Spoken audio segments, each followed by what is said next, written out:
Chapter 1: The Danger Zone.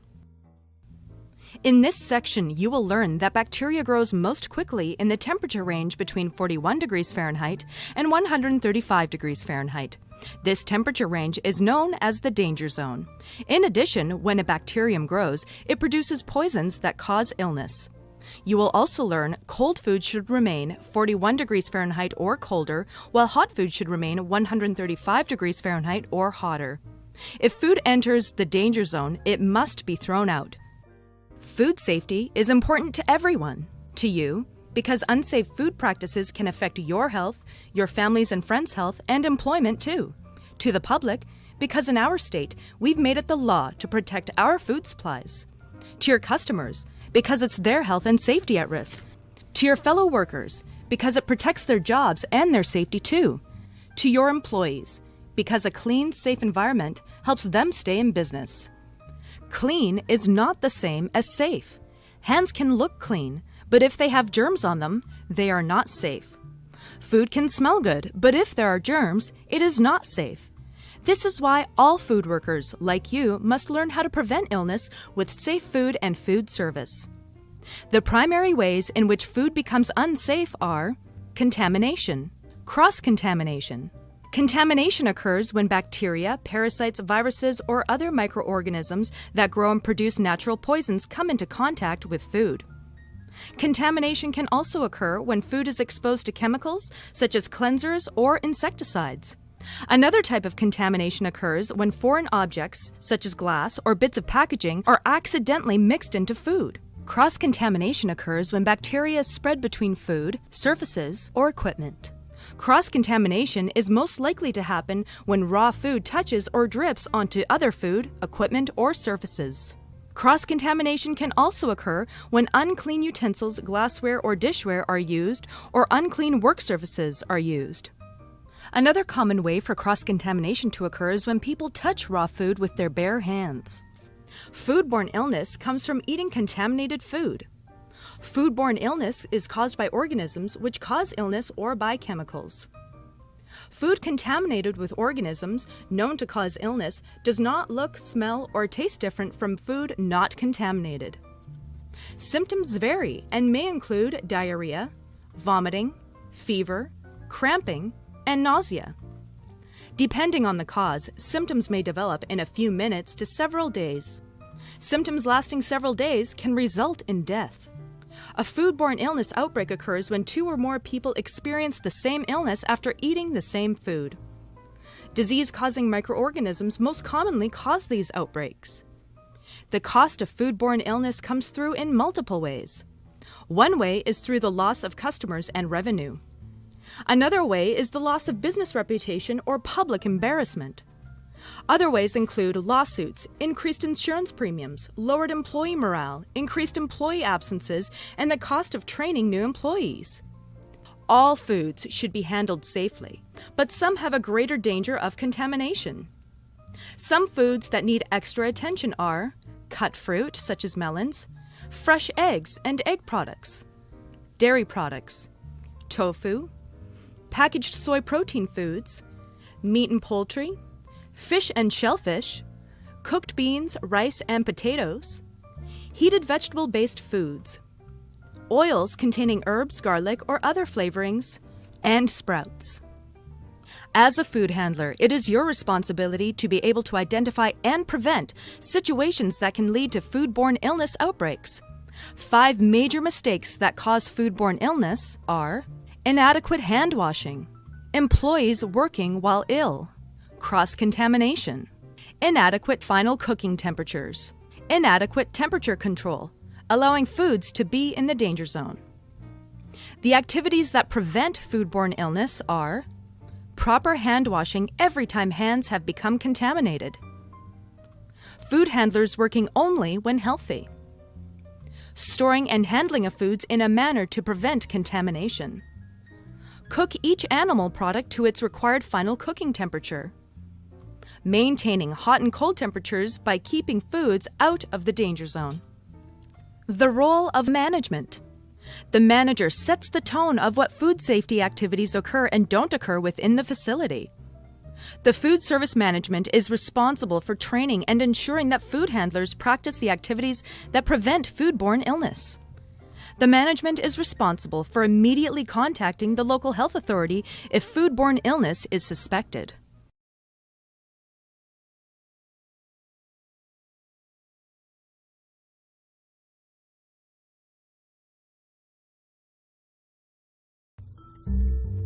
Chapter 2. Personal Hygiene. In this chapter, you will learn why personal hygiene is important, how and when to wash your hands the professional way, and personal grooming. You will also learn about gloves, hand sanitizers, and aprons, as well as clothing, jewelry, and hair restraints. Most importantly, you will learn safe food begins with high standards of personal hygiene and cleanliness on the part of the employee. A food handler's lack of personal hygiene can cause food to become contaminated and may result in customers becoming ill. Personal hygiene means keeping yourself clean and healthy. The human body carries germs inside and out, germs that can contaminate the food that customers eat or the surfaces they touch. By practicing the personal hygiene habits taught in this chapter, you can protect yourself from being the cause of foodborne illness. Washing your hands. Washing your hands well is one of the most important good health habits. It sounds too easy, but hand washing really works to wash away germs from your hands. Improper hand washing can increase the spread of infectious diseases, causing people to become ill. Hand washing is one of the most important steps in food safety. These are the times you must wash your hands. Before going on duty. Before you touch anything used to prepare food. Before putting on gloves. Before touching utensils that will touch food. Before touching foods that will not be cooked. After handling raw food, especially meats, fish, and poultry. After handling eggs. After touching your face, hair, or any other part of your body. After handling trash and take out the garbage. After handling dirty dishes. After cleaning or using other toxic substances. There are also times when you should wash your hands twice. Before starting work, immediately after using the restroom, and again when you return to work. Coming back from break, especially after eating, drinking, or smoking. After coughing, sneezing, or blowing your nose. Anytime hands come into contact with bodily fluids, including cuts and burns. These aren't the only hand washing times. Knowing when to wash requires common sense on your part. Germs, such as bacteria and viruses, can grow easily, so think of your hands and fingernails as always contaminated. Just because they look clean does not mean they are clean. To properly wash your hands, you must dampen your hands with warm running water and apply soap. Then rub your hands together, scrubbing hands and arms for a minimum of 10 to 15 seconds. You must also use a nail brush to clean thoroughly under your fingernails. Scrubbing your nails is necessary for your hands to be clean. Then rinse your hands completely under warm running water. Dry your hands thoroughly with a single-use towel or an air dryer. Do not use a shared towel. Use a clean paper towel to open the door if needed. Do not touch the door handle or you may recontaminate your hands. Finally, do not use hand lotion. It may allow bacteria to grow. One thing to note is that if the water is not hot or hand washing supplies are not available, tell your supervisor immediately. Another thing to remember is that plastic gloves can also spread germs. Wash your hands before putting on gloves and change gloves between tasks. Remember to always wash your hands. Gloves and sanitizers do not replace hand washing. Wash hands and arms first before putting on gloves. Wash hands and arms first before applying hand sanitizer. When gloves are damaged or when you change tasks, take off your old gloves, wash your hands and arms, and put on fresh gloves. You must also remember your apron is not a towel. Do not wipe your hands on it. In addition, if you touch your apron, you must properly wash your hands after. You must change to a fresh apron if your apron gets dirty and before leaving the kitchen or food preparation area. Bare hand contact. Infected food employees are the source of contamination in more than 2/3 of the foodborne disease outbreaks reported in the United States with a bacterial or viral cause. Most of these outbreaks involve fecal oral agents that infected employees were shedding at the time the food was prepared. The organisms were spread to the food because of poor or non-existent hand-washing procedures. In addition, infected cuts, burns, or boils on hands can result in contamination of food. Food regulations have traditionally required two methods of preventing the spread of foodborne disease by the fecal-oral mode of transmission. The first method is the prohibition of food workers from preparing food when they are infectious. The second method is requiring thorough and frequent hand washing. As a final barrier, bare hand contact with ready-to-eat food should be minimized, and suitable utensils such as spatulas, tongs, deli papers, or single-use gloves should be used. Any alternative to this requirement must address how food workers will be managed to prevent food contamination and how management will ensure that food employees thoroughly and frequently wash hands. There are times when food employees may contact exposed, ready-to-eat food with their bare hands if the establishment does not serve a highly susceptible population, such as the elderly, the very young, or people with susceptible immune systems, and the following requirements are met.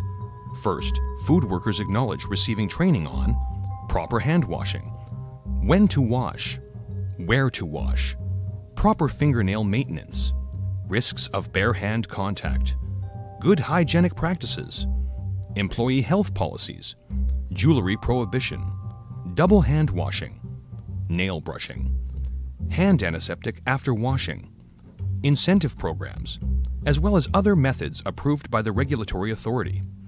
In order to comply with this requirement, signed employee statements must be kept at the food establishment. Second, food workers must use 2 or more control measures, such as double hand washing, nail brushing, hand antiseptic after washing, incentive programs, or other methods approved by the regulatory authority. In order to comply with this requirement, a written plan must be kept at the food establishment. Thirdly, there must be documentation of any corrective actions taken. In order to comply with this requirement, there must be written records of who, what, when, where, and how corrections are made. And most importantly, in order for bare hand contact with prepared food, employees must practice proper hand washing and nail brushing. Personal grooming. Personal grooming is an important part in keeping a clean work environment. A few things to remember about personal grooming are: bathe every day, especially work days. Wear clean clothes to work daily, and clean means first time worn since washing. Keep hair clean and under control. Use a hair restraint if necessary. Keep fingernails clean and short. Do not wear nail polish or false fingernails, which may contaminate food. Do not wear jewelry. It may hold contaminants that could come into contact with food or cause injury if they get caught in equipment. Do not use cosmetics or perfumes or colognes around food, as they may contaminate food. Change clothes if they become contaminated. Personal behaviors. There are a few personal behaviors food workers must comply with in order to maintain a clean work environment. For example, food service personnel, while on duty, must refrain from eating, drinking, or smoking in any of the food preparation or storage areas. Smoke, eat, and drink only in designated areas. If you use tobacco, do not smoke or chew it while you are working or when you are near food or dishwashing areas. Smoke only while you're on a break. Do not eat or chew gum or tobacco on duty. Use only the assigned break areas. And be sure that if you do smoke, you wash your hands thoroughly before you return to work. Every once in a while you'll need to cough or sneeze. Be sure and cover your nose and mouth with a tissue or your hand, or turn your face to your shoulder or the crook of your elbow. Of course, double wash your hands immediately after. Most establishments, as well as health departments, discourage having any food or drink in the preparation area. For safety's sake, it's best to keep food or drink limited to designated break areas. One exception to the rule is for those employees working in an area where there is excessive heat, such as the grill area. If your employee permits drinking in this area, drink liquid in a way that would not contaminate food, utensils, or any service items, such as a container with a lid and a straw. On the cook line, use a container with a lid, straw, and handle. In some areas, the health department requires that the beverage containers have a lid and a handle but no straw. Just be sure and check with your local health department to learn what is permitted. Finally, do not sit or lean on countertops, tables, equipment, or other surfaces where food is prepared and served. Restricted areas. There are certain restrictions when it comes to animals in restaurants. First, employees may not handle animals while on duty, except for fish or shellfish in display tanks, and if they do, they must properly wash their hands afterwards. Animals are not permitted on the restaurant premises with the exception of support animals for the disabled or police patrol dogs when necessary for work purposes. This exception also applies to food service employees who require the use of a support animal. On a different note, only employees who are on duty and assigned to the operation of the kitchen are allowed in the food preparation, storage, or dishwashing areas. This includes delivery drivers, repair persons, and pesticide applicators.